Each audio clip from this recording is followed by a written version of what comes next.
Joining me now, Mo Kelly. He's the host of The Mo Kelly Show and The Mo Kelly Experience radio programs in Los Angeles and San Francisco. Mo Kelly in the house. It's good to have you with us. Good to see you once again, Aisha. So, you know, Thanksgiving, it is the season for turkey, giving thanks, and it would appear a little tenderness from the president-elect. His remarks in the video are clearly an appeal for a national kumbaya. Let me play a little bit more for you before you react to it. We are very blessed to call this nation our home, and that's what America is. It is our home. It's where we raise our families, care for our loved ones, look out for our neighbors, and live out our dreams. It's my prayer that on this Thanksgiving, we begin to heal our divisions and move forward as one country, strengthened by shared purpose and very, very common resolve. Oh, that's his prayer. Is the nation ready to answer? Yeah, I noticed two things. He opened with blessed and he finished with prayer. He's obviously trying to appeal to a certain segment of America. If Donald Trump can be consistent in being an adult, then I think he can unify America. But he can't be an adult on Wednesday and petulant child on Thursday.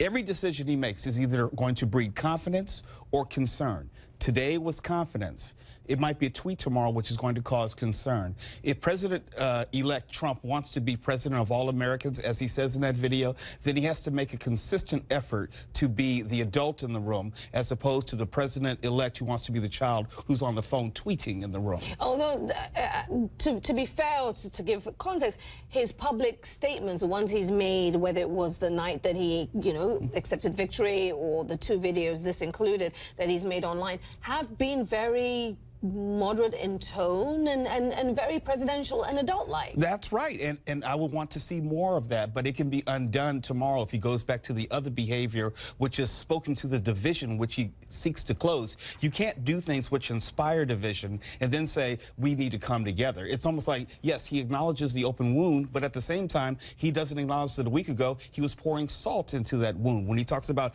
a victory tour of the states that he won, or if he wants to get into a war of words with Hamilton and also SNL, but he's supposed to be the person who's going to defeat ISIS. I mean, is he going to breed confidence or is he going to inspire concern? Well, not everyone is happy with Donald Trump appearing to moderate his position. As you're well aware, on Wednesday, on Tuesday, I should say, he had that meeting at the New York Times. He came out and said he wasn't really interested at the stage of going after Hillary Clinton and prosecuting her for her use of her private email service.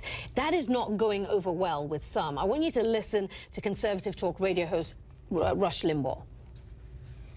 I'm hearing from people who they're livid at Hillary. They're still mad. I mean, there are a lot of people, maybe a lot, I don't know how many, really thought that when Trump said you ought to be in jail, that they agreed with that and thought that she should be.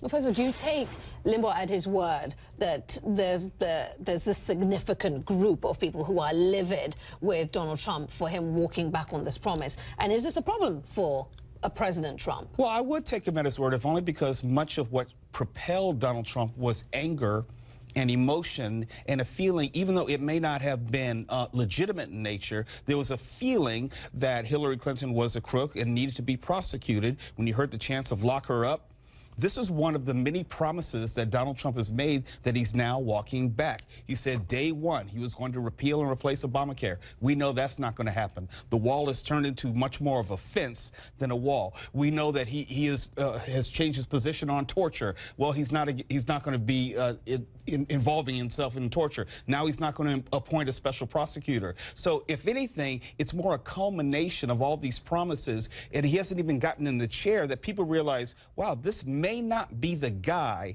that we thought he was. But if he brings the jobs, will they care which guy he is? Well, that remains to be seen, because he's talking about a $1 trillion infrastructure project, and he's also talking about cutting taxes. Now, I'm not an economist by nature, but I know if you're going to cut taxes and also increase the spending, it makes it virtually impossible for that to happen, as well as decrease the national debt and the deficit. The math doesn't work, and I don't know how long before everyone else figures that out. All right, well, we know that in the past couple of days, President-elect Trump's focus and his team has been in picking his his cabinet. Let's put up on the screen what the news we got on Wednesday. We know that South Carolina Governor Nikki Haley has been nominated as U.S. Ambassador to the United Nations.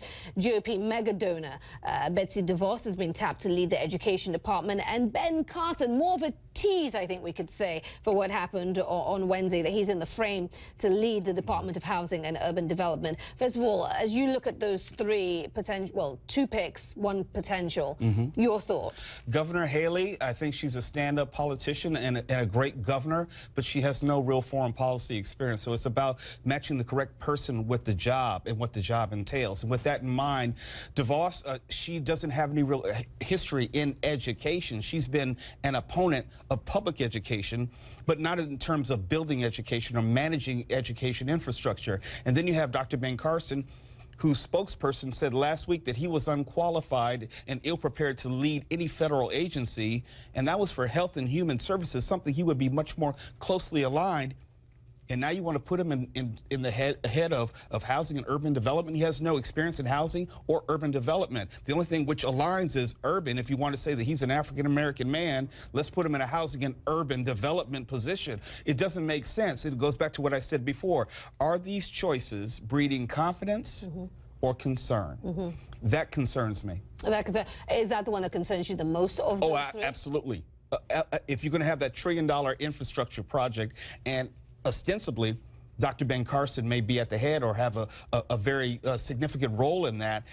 It says to me it's questionable decision-making, and if Donald Trump's administration is going to be successful, it's going to be successful because he hired the right people to do the right things in these positions. And if Dr. Ben Carson was his best candidate for housing and urban development, that gives me great pause. I mean, I've been to the doctor a lot, but doesn't mean I'm ready to be Surgeon General. Well, you know, let me give you the counter to that. Donald Trump would say, well, I don't have any executive experience when it comes to government, but people had faith in me and they voted me in as President of the United States because I'm a smart guy and they believe that I can make it work. So by the same token, he believes Ben Carson is a smart guy and he can make it work. And I think it's flawed logic on both ends. Okay, so on that note, let me flag something for you from the Washington Post. The Washington Post newspaper is reporting that Donald Trump has only had 2 intelligence briefings since his victory some 2 weeks ago. Now, those on the transition team are saying this is no big deal. He's busy picking the cabinet. There are those who say, this maybe suggests that he's not that into the job, that there's a level of indifference here. How do you read it? I hope that that report is 100% untrue. I would hope that the president-elect is more about the business of getting the necessary information to make the most prudent decisions as it relates to our national security. That, since you said he's not a politician, he's never done this before, he's also expected to pick a chairman of Joint Chiefs of Staff. He's supposed to make these national security decisions. And if he's not involving himself up to his neck in just the basic information, there's no way in the world he can effectively lead this nation or protect it. I hope that that is untrue. But once again, if there's any truth to it, that gives me great cause for concern, not great confidence. The thing is, if there is any truth to it, again, we don't know. This is reported by the Washington Post. Let me be clear.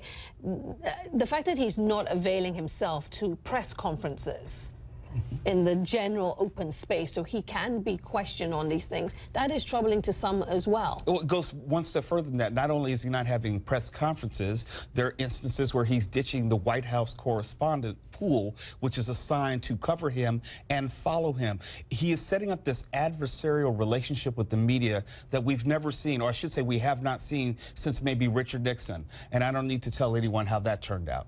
One last thing I want to flag to your attention, and that's this word that we're getting, that the Green Party's presidential candidate Jill Stein is thinking about filing for recounts in 3 major states if she can raise $2 million over the next couple of days. Take a listen to her campaign manager, who explains what's going on.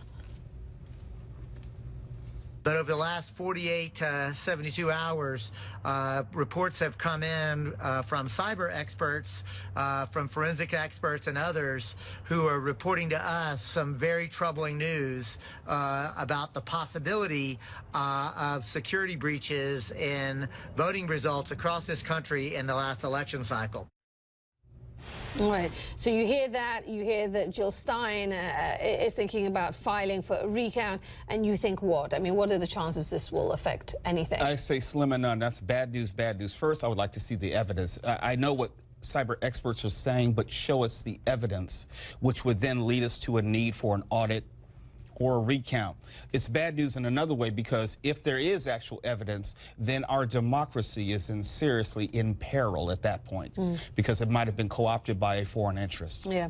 Again, nothing confirmed that that's indeed what happened, just that, you know, they say that the numbers bear further scrutiny. Are you surprised we haven't heard from the Hillary Clinton campaign publicly on this matter? No, because she gains nothing by getting in the fray. We always know about the smooth transition of power in the United States. Now, personally, I'm quite sure she would like to make a statement, but historically, when a candidate loses, you take a step back and you allow the winner to seamlessly move into the White House and move forward. Anything that is going to be said will be said by people not named Hillary Clinton. All right, we'll be watching. Mo Kelly, we'll be looking out for you next hour. Thank you for having me. Thank you so much.